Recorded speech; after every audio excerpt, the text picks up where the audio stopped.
इसको मैंने आसान अल्फाज में बयान किया, इसका कोई प्रूफ भी नहीं है। ये लिखा भी है कि proof of chain rule is beyond the scope of this book.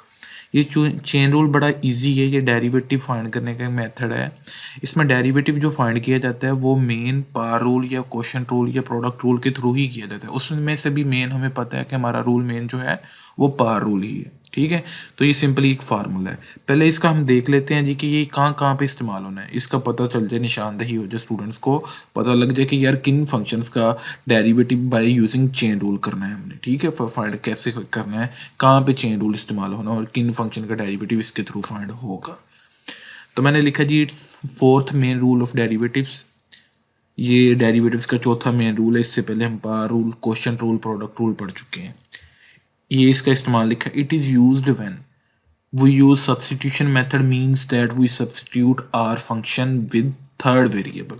इसका मतलब क्या है जी, कहता है जी कि ये फंक्शन हम उस वक्त इस्तेमाल करते हैं जब हम सब्सटीट्यूशन मेथड इस्तेमाल करते हैं। इसका मतलब क्या कि हम अपने फंक्शन को थर्ड वेरिएबल के साथ सब्सटीट्यूट कर देते हैं। सब्सटीट्यूट का मतलब होता है मुतबादल करना, एक्सचेंज करना है एक चीज़ का दूसरी चीज़ से। मतलब हमारे पास एक्स और वाई वेरिएबल था। आप क्वेश्चन पिछले जितने भी देख लें जिसमें हम y के बराबर किसी भी वैल्यू को लेट करते थे, y और x वेरिएबल चलता था।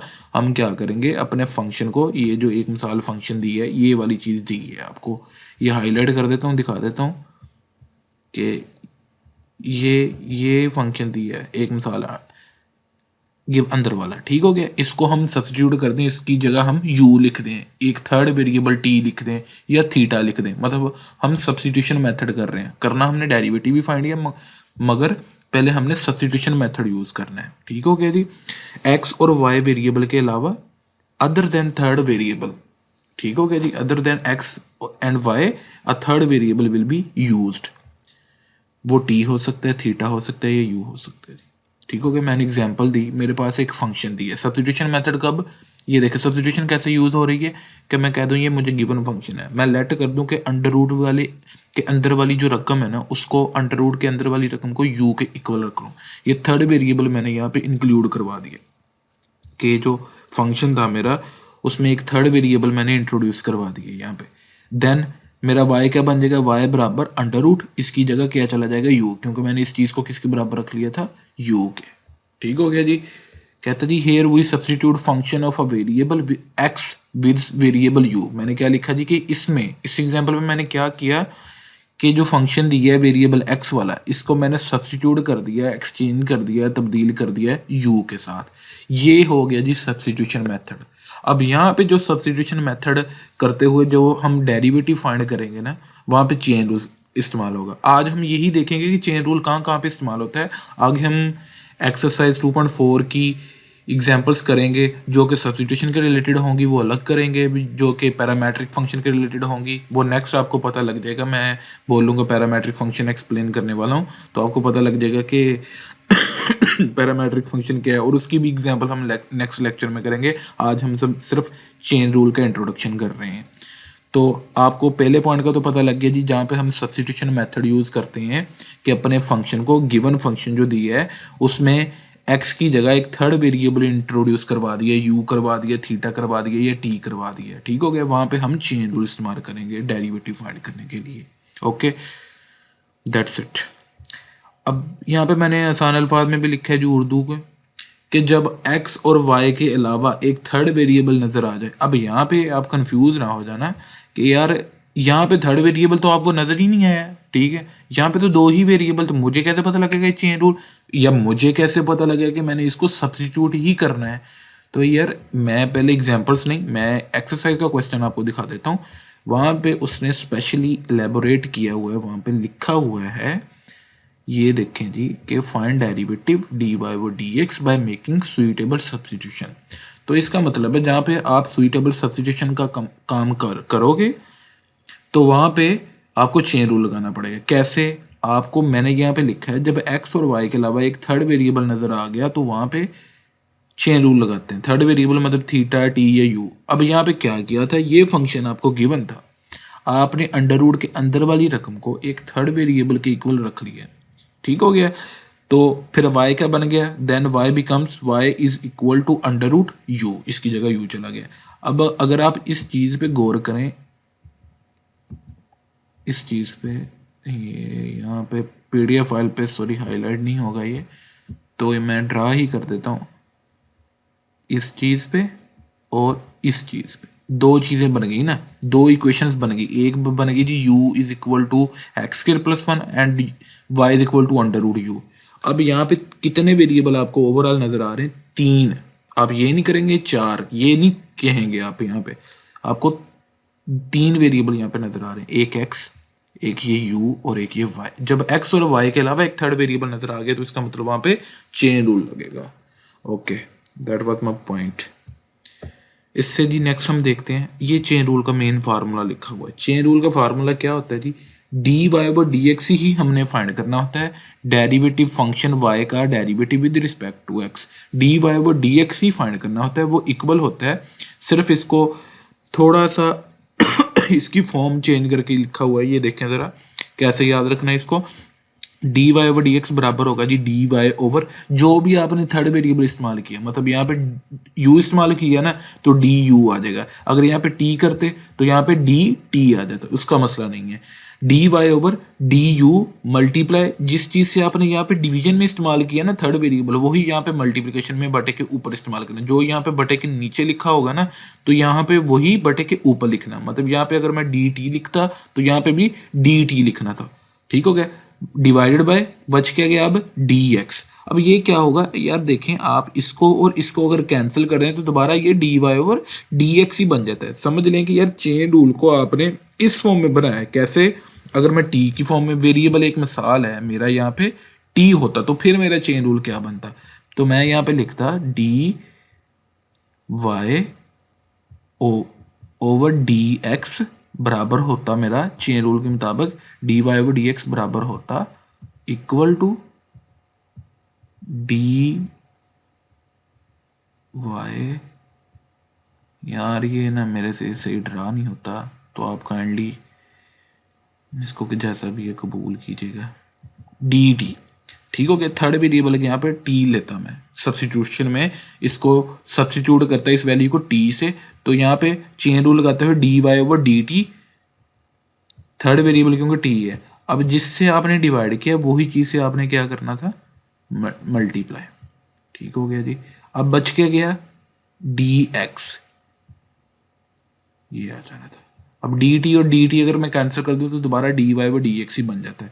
मतलब डी वाई व डी एक्स को इस फॉर्म में लिखा है, दैट्स अ चेन रूल। ठीक हो गया जी, ये चेन रूल का फार्मूला है। अब पहला पॉइंट तो हमें पता लग गया जी कि हमने जब अपने फंक्शन को एक थर्ड वेरिएबल के साथ सब्स्टिट्यूट कर देना है, तब्दील कर देना है, एक्स और वाई के अलावा आप हमको अगर एक थर्ड वेरिएबल नज़र आ जाता है, वो चाहे सब्स्टिट्यूशन करके आए, तो वहाँ पे हम चेन रूल लगाएंगे। अब दूसरी चीज़ देख लेते हैं कि दूसरा पॉइंट इसका मेन ये है कि chain rule is used to find derivative of a function given in the form of parametric equation. ये हेडिंग मैंने बुक से ही ली है, आपकी एक्सरसाइज 2.4 के एक्सप्लेनेशन थ्योरी में बताया गया है इसका। Derivative of a function given in the form of a parametric equation, आप अपनी बुक से देख सकते हैं, ये पेज नंबर भी देख लीजिएगा। चेन रूल इसने ये लिखा है कि चेन रूल उस फंक्शन का डेरिवेटिव फाइंड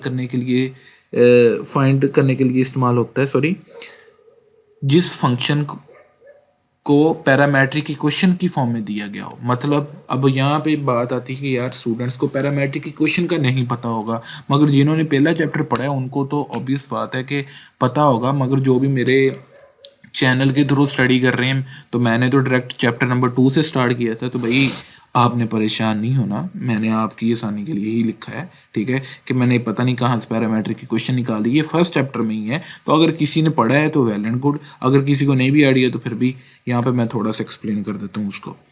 तो यहाँ पे क्या लिखा है जी कि चेन रूल उस फंक्शन का डेरिवेटिव फाइंड करने के लिए इस्तेमाल होगा जो कि पैरामेट्रिक इक्वेशन की फॉर्म में दिया गया होगा, या दूसरे अल्फाज में कह सकता हूँ कि चेन रूल उन फंक्शंस का डेरिवेटिव फाइंड करने के लिए इस्तेमाल होता है जो कि पैरामेट्रिक फंक्शंस हो। अब पैरामेट्रिक फंक्शन की कहानी समझना भाई पहले ज़रूरी थी, फिर आपको पैरामेट्रिक इक्वेशन का भी पता लग जाएगा।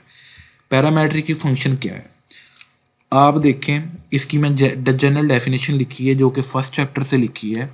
Those functions in which x and y both are expressed as a function of a third variable, वो फंक्शन जिनमें x और y को दोनों को एक्सप्रेस किया जाता है एज अ फंक्शन के तौर पे एक्सप्रेस किया जाता है एक थर्ड वेरिएबल का। t हो सकता है वो थर्ड वेरिएबल, या थीटा हो सकता है, कि उर्दू में बोल दूँ इसका, वो फंक्शंस, ऐसे फंक्शंस जिनमें x और y दोनों वेरिएबल्स को एज अ फंक्शन ज़ाहिर किया जाता है एक थर्ड वेरिएबल का, जो कि t और थीटा हो सकता है, तो उन फंक्शंस को पैरामेट्रिक फंक्शंस कहते हैं। अब मैंने ये चीज़ आपकी आसानी के लिए लिखी है, तो मैंने लिखा है जी कि आम तौर पर अगर हम फंक्शन की जनरल फॉर्म पर गौर करें, मैं यार उर्दू स्टूडेंट्स की आसानी के लिए ही लिखता हूँ, ठीक है, ताकि ज़्यादा मैं इंग्लिश ना लिखूँ तो उनके लिए चीज़ें जो हैं वो जहन में बिठाना मुश्किल ना हो। उर्दू में लिखूँगा तो ज़्यादा जल्दी हर स्टूडेंट पिक कर लेगा, ठीक हो गया जी। आम तौर पर अगर हम फंक्शन की जनरल फॉर्म पर गौर करें, ये जनरल फॉर्म कहाँ से आई? अपने चैप्टर से, ये तो हम बहुत जगह पढ़ चुके हैं। y is equal to f into x, जब मैंने चैप्टर नंबर 2 का इंट्रोडक्शन करवाया था, पहले लेक्चर में ही मैंने ये चीज़ वहाँ पे बयान कर दी थी इसकी कि जनरल फॉर्म ऑफ फंक्शन, ये फर्स्ट चैप्टर से ही है। किस पे अगर गौर करें तो यहाँ पे कितने वेरिएबल मौजूद है? तो दो वेरिएबल मौजूद होते हैं, एक x और एक y। इसको पढ़ा कैसे जाता है जी? y is a function of x, मतलब इक्वल टू के लेफ्ट साइड पे जो भी चीज होगी वो फंक्शन होगा। यहाँ पे अगर मैं t लिख देता ना, तो मैंने इसको पढ़ना था t is a function of x। यहाँ पे मैं t लिख देता, इधर y लिख देता, मैंने फिर पढ़ना था t is a function of y। यहाँ पे y इधर है, इधर x है, y is a function of x हो गया। इसमें जो y है इक्वल टू की लेफ्ट साइड पे आपको नजर आ रहा है ये वाला, वो होता है डिपेंडेंट वेरिएबल, और जो राइट साइड पे नजर आ रहा है आपको वो होता है जी इंडिपेंडेंट वेरिएबल। इसका मतलब ये है कि हम हमेशा एक डिपेंडेंट वेरिएबल को इंडिपेंडेंट वेरिएबल का फंक्शन ज़ाहिर करते होते हैं। सही हो गया। ये मैंने पिछला आपको थोड़ा सा बैकग्राउंड दिया है फर्स्ट चैप्टर में से, ठीक हो गया जी। थोड़ा सा मैंने ओवरव्यू आपको प्रोवाइड किया, उसका बैकग्राउंड मैंने बयान कर दिया कि होता क्या है जी। कि जनरल फंक्शन पे अगर हम गौर करें तो वहाँ पे दो वेरिएबल नजर आते हैं, एक x और एक y, ठीक हो गया, जिसमें y क्या होता है? डिपेंडेंट, और x क्या होता है? इंडिपेंडेंट। और y क्या होता है जी? फंक्शन होता है x का, मतलब एक डिपेंडेंट वेरिएबल एक इंडिपेंडेंट का फंक्शन होता है, या कह लें ये y होता है फंक्शन x का। मगर पैरामेट्रिक इक्वेशन में क्या हो गया? y तो होता ही है फंक्शन, अब यहाँ पे x भी फंक्शन है, both are expressed as a function. अब यहाँ पे y भी और y तो पहले ही होता है जनरल फॉर्म फंक्शन में पढ़े, पैरामेट्रिक में क्या होगा? y भी और ये x भी दोनों एज अ फंक्शन होंगे, किसके? एक थर्ड वेरिएबल के। कहने का मतलब ये कि जिस चीज को हमने पता लग गया कि जिस चीज को फंक्शन ज़ाहिर करना है वो इक्वल टू की लेफ्ट साइड पे है, तो पैरामेट्रिक इक्वेशन में x को भी फंक्शन ज़ाहिर करना है और y को भी, तो इसका मतलब है ये दोनों इक्वल टू की लेफ्ट साइड पे होंगे। आगे मैं एग्जांपल बयान करता हूँ, उससे आपको पता लग जाएगा, ठीक हो गया जी। अगर आप एग्जाम्पल देखें, ये आई एग्जाम्पल पर गौर करें, x इक्वल टू 80 स्क्वायर दिया है, y इज इक्वल टू 280। अब ये लाइन ना पढ़ें, यहाँ पे आप गौर करें, x इक्वल टू 80 स्क्वायर और y इज इक्वल टू 280। तो इसमें गौर करें जरा, x भी लेफ्ट साइड पे दिया है और y भी लेफ्ट साइड पे दिया है। इसको क्या पढ़ेंगे? x is a function of t, y is a function of t। जैसे कि यहाँ पे पढ़ा था y is a function of x, यहाँ पे क्या पढ़ा जाएगा? x is a function of t, y is a function of t। यहाँ पे क्या है? x और y दोनों क्या है? डिपेंडेंट हो गए हैं, क्योंकि ये इक्वल टू की लेफ्ट साइड पे आ रहे हैं। अब यहाँ पे इंडिपेंडेंट कौन सा हो रहा है वेरिएबल? जो कि दोनों इक्वेशंस में राइट साइड पे आ रहा है, ठीक हो गया। तो पैरामेट्रिक इक्वेशन में यही होता है जिसमें x और y दोनों एज अ फंक्शन ज़ाहिर किए जाएं, x और y दोनों एज अ फंक्शन ज़ाहिर किए जाएं, किसका? एक थर्ड वेरिएबल का, वो t हो सकता है या थीटा हो सकता है।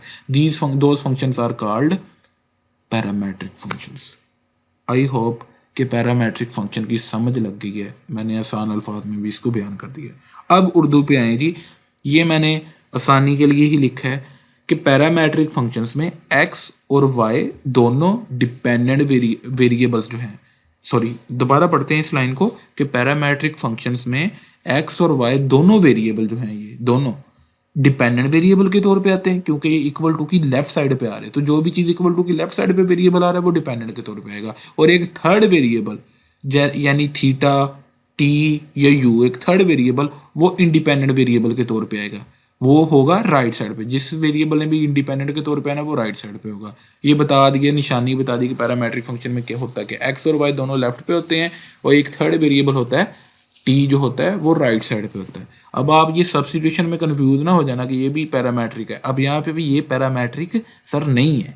क्यों? मैंने बोला है एक्स और वाई दोनों लेफ्ट साइड पे आने चाहिए इक्वल टू के। इधर तो वाई तो लेफ्ट साइड पे ओके हो गया, मगर एक्स इधर इक्वल टू के किस साइड पे? राइट साइड पे। ये लेफ्ट पे होना चाहिए था, फिर मैं इसको कहता कि यार ये पैरामेट्रिक फंक्शन है। मगर ये सब्स्टिट्यूशन मेथड है, इससे आपने कंफ्यूज नहीं होना। तो पैरामेट्रिक फंक्शन में पता लग गया जी कि एक्स और वाई दोनों वेरिएबल डिपेंडेंट होते हैं, मतलब इक्वल टू की लेफ्ट साइड पे आ रहे होते हैं, और एक थर्ड वेरिएबल थीटा टी या यू एक इंडिपेंडेंट वेरिएबल के तौर पर आता है और वो राइट साइड पे आता है। ठीक हो गया। यहाँ पे मैंने लिखा है कि ये एग्जाम्पल दी है, इसमें एक्स और वाई दोनों लेफ्ट साइड पे आ रहे हैं। इसका मतलब है जी एक्स, यहाँ पर एक्स और वाई दोनों फंक्शन हैं, डिपेंडेंट वेरिएबल हैं। ठीक हो गया जी। एक थर्ड वेरिएबल टी के, x is a function of t, y is a function of t. Okay हो गया जी। तो ये जो थर्ड वेरिएबल यहाँ पे इस्तेमाल करता हूँ मैं, जो कि इंडिपेंडेंट के तौर पे इस्तेमाल करता हूँ, ठीक है, थीटा कर दूं या टी कर दूं, उसका नाम होता है जी पैरामीटर। ये थर्ड वेरिएबल टी क्या कहलाता है? Parameter. Here third variable T is called parameter. और जिन इक्वेशंस, ऐसी इक्वेशन जिनमें ये टी पैरामीटर आ जाए, उनका नाम बन जाता है फिर पैरामेट्रिक इक्वेशन। ठीक हो गया जी। और ये एक्स और वाई की दोनों इक्वेशन जो ये दो एग्जांपल में दी, एग्जांपल में ये दो इक्वेशंस दी है ना, इसमें एक्स की इक्वेशन ये वाई की इक्वेशन है। ये दोनों इक्वेशंस को क्या कहते हैं जी? Parametric equation. अब समझ लग गई होगी आपको कि पैरामेट्रिक फंक्शन क्या होते हैं। ठीक हो गया। वो फंक्शन जिनमें एक्स और वाई दोनों वेरिएबल, ठीक हो गया, एज अ डिपेंडेंट वेरिएबल आते हैं। एक थर्ड वेरिएबल क्या आता है? Independent variable. या दूसरे अल्फाज में कह लें जिसमें वो फंक्शन जिसमें एक्स और वाई दोनों एज अ फंक्शन आते हैं, मतलब इक्वल टू की लेफ्ट साइड पे आते हैं। एक थर्ड वेरिएबल का फंक्शन आते हैं, जो कि एक थर्ड वेरिएबल टी थीटा या यू हो सकता है, और वो राइट साइड पे आता है। सही हो गया जी। तो इस बात से कंफ्यूज नहीं होना। तो मैंने ये बोला है कि जो चीज़ डिपेंडेंट है वो इक्वल टू की लेफ्ट साइड पे होगी, जो चीज़ इंडिपेंडेंट है वो इक्वल टू की राइट साइड पे होगी, और जिस चीज़ को फंक्शन ज़ाहिर करना है ना एज अ फंक्शन, वो हमेशा लेफ्ट साइड पे होती है। अच्छा जी। तो इधर भी चेन रूल इस्तेमाल होता है जी। पैरामेट्रिक इक्वेशन की फॉर्म में अगर फंक्शन दिया गया हो तो उसका डेरिवेटिव फाइंड करने के लिए हम क्या इस्तेमाल करते हैं जी? Chain rule. आई होप कि सभी को क्लियर हो गया होगा जी। जब हम इसके क्वेश्चन सोल्व करेंगे, आपको अगर कोई भी कन्फ्यूजन होगी तो वो वहाँ पे दूर हो जाएगी। अगर अभी भी कोई कन्फ्यूजन है तो आप मुझे कमेंट सेक्शन में पूछ सकते हैं, ठीक है।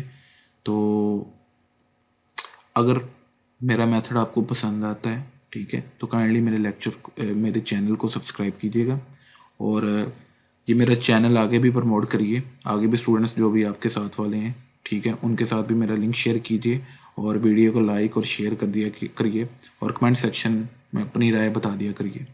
ओके जी, थैंक यू।